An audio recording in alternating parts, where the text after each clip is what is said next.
네, 우리 시간으로 어제 저녁부터 미국 전역에서 미국 중간선거가 치러졌습니다. 우리로 치면 총선인데요. 의회 권한이 막강한 미국에서 누가 다수당이 되느냐, 누가 상하원을 잡느냐 이에 따라서 크게 바뀝니다. 세계의 정치 지형도 바뀔 수가 있고요. 우리 외교 셈법도 좀 따져봐야 되겠습니다. 전 국립외교원장 김준영 한동대 교수 나와 계십니다. 예, 전화로 연결돼 있습니다. 안녕하세요. 네, 안녕하십니까. 예. 지금 상황은 대충 언론 보도를 보면 상하원 다 잡을 가능성도 있다 이렇게 이야기를 하네요. 공화당이. 네네. 네, 맞습니다. 어떻게 보세요? 대체적으로요. 워낙에 또 그간의 이제 역사도 있고 예. 또 지금의 상황을 합쳐보면 상원은 접전이고 예. 하원은 공화당이 거의 가져가는 걸로 대부분 보고 있습니다. 기적이 일어나면 민주당이 회상할 수도 있겠지만 대체적으로 이렇게 보는 것 같습니다. 선거 결과가 확정되는 거는 며칠 지나야지 알겠죠? 이게 이제 접전 지역이 어떻게 될 것이냐인데 보신 것처럼 지난번에 대선 때도 며칠 걸렸지 않습니까? 예. 지금도 그런 소위 말하는 스윙 스테이트들이 조금 문제가 되는데 예.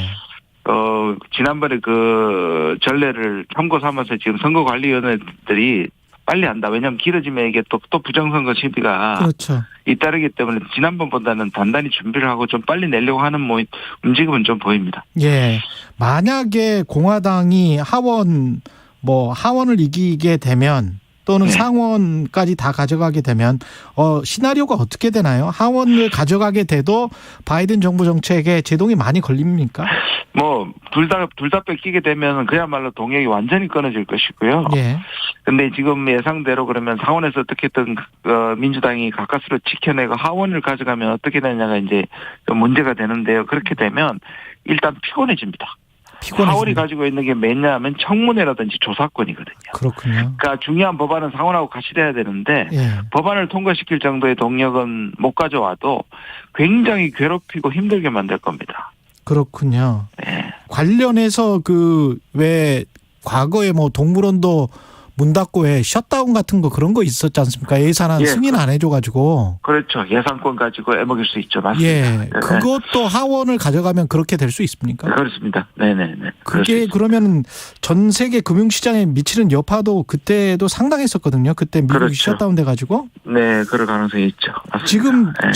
우리가 좀 체크를 해봐야 될 게 우크라이나 전쟁 같은 경우에 네. 공화당은 지금 전쟁과 관련한 자금이랄지 물자랄지 이런 것들 지원을 다 깎겠다는 이야기인가요? 그러니까 뭐냐면 백지수표. 그러니까 미국이 전반적으로 미국 여론이 아직까지는 우크라이나 전쟁을 지지합니다. 미국이 돕는 거에 대해서. 예. 그러니까 공화당이 여기에 대해서 반대 목소리를 내기는 힘들고요. 예. 이제 뭐냐면 백지수표. 다시 말해서 무조건 이 정부가 전비를 마구 쓰는 것을 막겠다는 정도로 표현하고 있거든요. 네. 그런데 지금 미국 내부에서도 전쟁에 대한 피로감이 있을 거예요. 우리도 어려운데 이런 말이 나오기 때문에 우크라이나에 관해서는 아무래도 지금만큼은 도와주지 못할 가능성이 꽤 있다고 저는 봅니다. 전쟁 피로감이 또 있거든요. 예. 미국 국내로 봤을 때도 아까 탄핵 이야기까지 나오는 상하원은 다 뺏기면 이런 네. 보도도 나오던데 혹시 헌터 바이든이 중국과의 유착 관계 그러니까 바이든 대통령의 아들이죠. 네, 이게 맞습니다. 이걸 정치 전면에 내세울 가능성이 있습니까? 공화당이? 지금 그게 이제 공화당에서 아주 대놓고 얘기를 하고 있죠. 예. 특히 이제 공화당이 차지하면 이제 케빈 메카시라는 분이 이제 지금의 원내대표인데 아마 하원 의장이 될 겁니다. 그렇게 되면 첫 번째 그거부터 하겠다 이런 얘기를 하고 있습니다. 그렇게 되면 참 난감하겠네요. 중국과의 갈등, 그다음에 중국에 대한 유권자들이 굉장히 좀 싫어하잖아요. 미국 유권자들이. 그렇죠. 80%가 넘고요. 특히 이제 중국의 코로나도 다시 꺼내서 기원 문제를 또 그것도 하겠다고 얘기를 하고 있고요.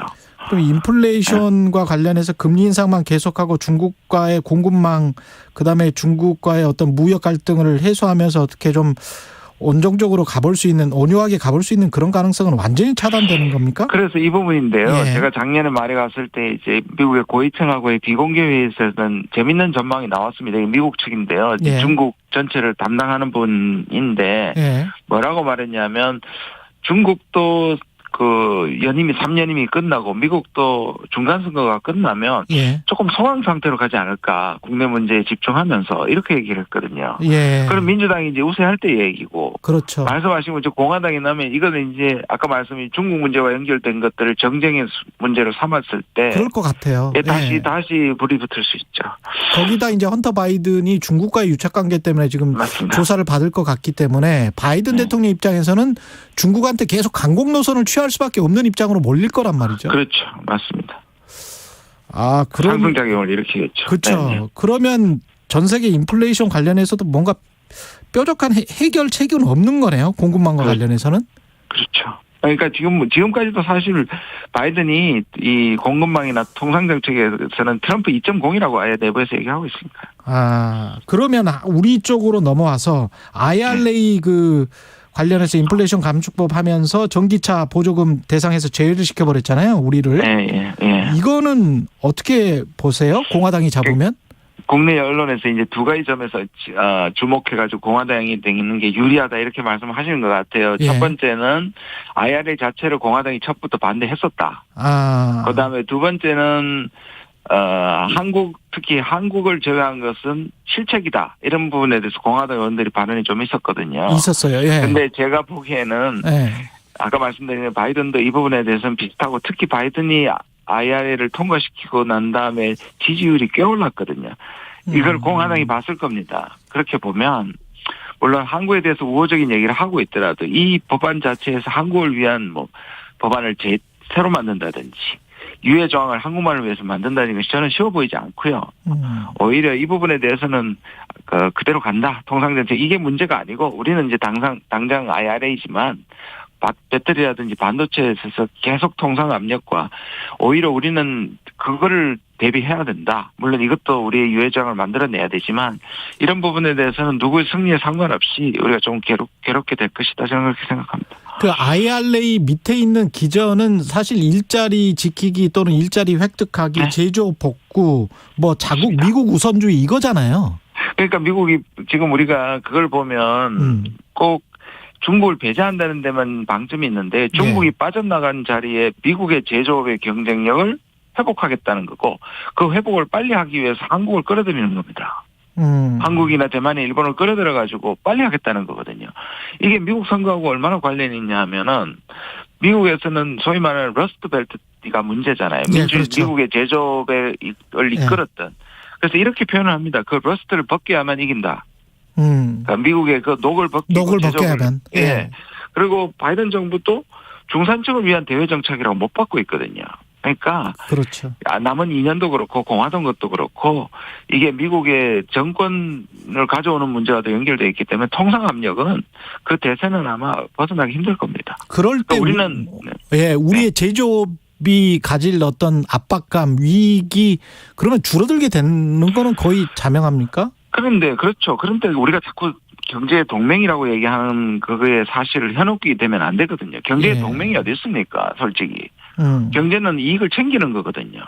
오히려 미국은 많은 경제 동맹을 하면서 동맹한테 사실은 뒤통수를 친 거거든요. 그렇죠. 그렇게 보면 우리는 뭐냐면 그 전체도 경제 동맹이라는 데 현혹되지 말고 우리 이익을 아주 디테일하게 하나하나 챙겨가야 되는 거죠. 치열하게 미국하고. 우리가 경제안보동맹 이후에 지금 그 경제안보동맹이라는 이야기가 나온 이후에 우리한테 우리가 미국에게 받은 게 없죠. 지금 제가 말씀드린 게 그겁니다. 그러니까 거래 담론이 중요한 게 아니고 예를 들어서 멕시코 같은 경우에는 IMF에 빠져나갔잖아요. 그러니까 우리가 투자하는 대신 그런 부분에 대해서 확답을 받아놔야 되는 거예요. 거기는 북미 자유무역협정이라고 나프타라고 빠져나간 거죠. 빠져나간 거죠. 원래 근데 미국 내부만 하려고 했습니다. 그것도. 근데 우리는 한미 FTA니까 그거 생각하면 또 나프타랑 똑같은 거 아닙니까? 그렇죠. 그보다 더 센 용어가 어찌됐든 상징적이면 경제 동맹이라는 건데 제가 말씀드린 것처럼 경제 동맹이면 경제는 이익을 위해서 언제든지 밖을 탈 수 있어야 되는 거고요. 그걸 받아들이자고 하더라도 미국이 만약에 경제 동맹을 생각했다면 그렇게 하는 거 아니죠. 그러니까 우리가 거기에 대한 대비들을 계속 해나가야 돼. 이게 시작이에요. 미국 쪽에서 계속 얘기하면 아까 말씀드린 것처럼 예. 배터리와 바이오에서 계속 이 부분이 아마 파도처럼 닥칠 겁니다. 예. 근데 우리는 이미 엄청난 투자를 다 결정해버렸고요. 그렇죠. 레버리지가 지금 없는 상황인 것 같아서 좀 안타까운데 대북 정책 관련해서는 우리한테 좀 관심이라도 보여줄 것 같습니까? 바이든이? 그 부분도 예. 결국 이제 아니라고 계속 부정을 했지만 결국 전략적 인내로 갈 가능성이 매우 많아 보입니다. 그러니까 지금 바이든 정부는 오히려 과거에 트럼프의 2017년보다는 과격하게 긴장 수준기를 안 올려가는 거는 고마운데 예. 문제는 이걸 적극적으로 해결할 생각도 별로 없는 것 같습니다. 적극적으로 해결할 생각도 별로. 이 상황 자체가 미국이 계속 유럽과 중국에만 저렇게 신경을 쓰면 그리고 이제 북한이 중국이랑 저렇게 가까워지면 저걸 그대로 방치할 수 있나요? 미국 내부에 갈리는데요. 예. 오히려 북중로를 기회로 한미를 묶어야 된다는 강경파들이 있는데 예. 그들은 그러려면 한반도가 위기가 오히려 증폭되면 한미를 묶일 수 있다고 얘기를 하지만 오히려 미국의 주류 바이든을 포함해서는 그 전체적인 방향은 맞지만 이걸 무리하게 끌고 가면 미국은 중국과 러시아와 싸우기도 지금 전선이 2개인데 예. 한반도까지 고조되는 것은 미국이 전체에 좋지 않다. 예. 그래서 아직까지는 오히려 현상 유지 쪽이 더 맞고요. 그래서 북한한테 경고를 하면서도 항상 외교적 해결의 문은 열려 있다 이렇게 얘기하는 이유가 거기에 있습니다. 그 미국의 이제 강경 보수 쪽 중에서 미국 고립주의를 주장하는 사람들 생각이라고 그렇죠. 보긴 하지만 네. 미국이 우리 쪽에 관해서 뭐 그냥 거의 알아서 지켜라라는 그런 논조도 나오더라고요. 예, 그렇긴 한데 그거는 예. 옛날부터 있었던 얘기고요. 예. 지금은 한국, 중국을 생각해도 그렇고요. 예. 미국이 한국이 굉장히 필요하죠. 그리고 경제도 마찬가지고요. 예. 그러니까 한국이 과거에는 미국이 일방적으로 한국을 도왔지만 지금은 한국이 사실은 미국한테 훨씬 더 많은 걸 갖고 줄 수 있는 것들 갖고 있거든요. 그렇죠. 그러니까 그런 고립주의자들은 사실 목소리가 동의를 얻고 있지는 않습니다. 근데 우리가 거꾸로 그런 갖고 있는 일종의 지렛대를 충분히 이용하지 못하는 게 아쉽죠. 트럼프는 11월 15일에 중대 발표를 한다는 게 돼서 나오겠다는 겁니까? 이번에 이제 결과에 따라서 예. 뭐 저는 결과가 어떻게 되든 여론 플레이를 하라고 보는데요. 소위 말하는 트럼프 키드들이 있거든요. 그렇죠. 그러니까 트럼프가 키운 사람들이 선전을 하게 되면 저는 이게 만약에 공화당이 이기고 난 뒤에부터도 그런 거 바로 띄울걸요. 그렇게 25일까지 기다리지도 않고 예. 지금 얘기가 나오는 게 아마 오늘 밤이라도 미국 시간에 예. 그러니까 밤이라도 그런 얘기를 아마 할 가능성도 있을 거예요. 만약에 혹시 공화당이 이제 다수가 돼서 상하원을 다 장악하게 되면 경제 정책이랄지 금리 인상 기조랄지 이런 것들은 어떻게 생각하세요? 그러니까 지금 계속 그렇다더라도 경제정책 키를 가지고 있는 것은 행정부다. 바이든이니까요. 예. 그러니까 현 정부를 계속 공격할 것이고 아마 여론의 추이를 볼 건데 말씀드린 것처럼 미국의 그러나 이제 조금 고립주의적인 성향이 있고 그다음에 이제 자유무역적인 성향이 있고 정부의 간섭을 좀 배제하는 성향이 있기 때문에 그 부분에 대한 견제를 한다면 조금 완화될 수 있는 측면도 있는 것 같습니다. 예. 그리고 북한은 지금 핵실험을 하여간 중간선거 전에는 안 했는데 어떻게 보세요? 내년 봄에 예상하는 분들도 있던데요. 저는요. 이 미국이 지금 원래 초부터 얘기를 했고 예. 심지어 바이든 대통령 망한 전에는 반드시 한다고 얘기까지 했는데 지금까지 왔잖아요. 저는 그때부터 그렇군요. 안 할 가능성도 많다고 얘기해왔던 사람이거든요. 예. 그러니까 뭐 이거 좀 기우제 같아요. 뭔가 계속 자꾸 뒤로 넘어가는데 예. 북한은 이게 준비가 돼 있고 할 수 있는 준비는 되어 있지만 이게 필요하느냐의 문제인 거잖아요. 예. 그러니까 보통 6번의 핵심은 다 완성도거든요. 근데 이거를 전술 핵무기 위해서 필요하다라고 얘기하기도 하지만 저는 이건 북한이 자기의 계획 속에 있는 것이지 이 핵실험을 전체 국면을 위해서 또는 미국을 위해서 하나의 수단으로만 사용한다고 생각하지는 않습니다. 그러면 전체 그 계획 속에 혹시 중국의 입김이나 이런 거는 어느 정도라고 보세요? 그러니까 지금도 보시면요. 미중 관계가 나쁘니까 북한에 대한 레버리지가 하나도 없잖아요. 예. 그러니까 과거에도 중국이 북한을 완전히 움직이지 못하지만 지금은 완전히 그 끈이 떨어져 버렸어요. 예를 들어 미국이 중국을 압박하거나 또는 한국이 중국한테 뭔가 북한에 대해서 자제를 요구하는 이런 카드들이 다 사라져 버렸고 사용할 생각을 하지 않는단 말이에요. 그렇게 되면 전반적으로 북중이 가까워지는데 오히려 지금 북중이 가까울 때 한국 외교는 중국을 움직여야 되고 미국이 중국을 움직여야 되는데 이 부분에 대해서는 완전히 닫혀 있다는 것이 문제 해결을 어렵게 만들고 있습니다. 윤석열 대통령이 이제 이번 주말부터 아세안 G20 해외 순방에 나서는데 가서 네. 구체적으로 어떤 거를 뭘 얻었어야 됩니까? 그러니까 지금까지는 나토에 가고 미국에 하는 건 우리가 진영을 정하는 듯한 행보를 보이고 있지 않습니까? 그런데 그거는 충분히 했다면 이제는 진영을 넘는 외교를 하셔야 되는데 진영을 넘는 외교를 해야 된다. 예, 이 정부의 기조가 말씀하신 것처럼 이번에 그렇게 할 수 있는 기조거든요. 예. 좋은 기회인데 예. 모르겠습니다. 그분을 해야 되는데 하실지 잘 모르겠습니다. 그 다음에 사실은 이제 부산 엑스포는 참사 때문에 쏙 돌아가 버렸는데 네. 그 사우디아라비아는 지금 사실은 그 지금 말씀하시는 레버리지를 미국과 중국 사이에서 그럼요. 맞습니다. 활용을 하고 있잖아요. 그래서 중국 시진핑이 지금 간다고 하더라고요. 연말에. 네.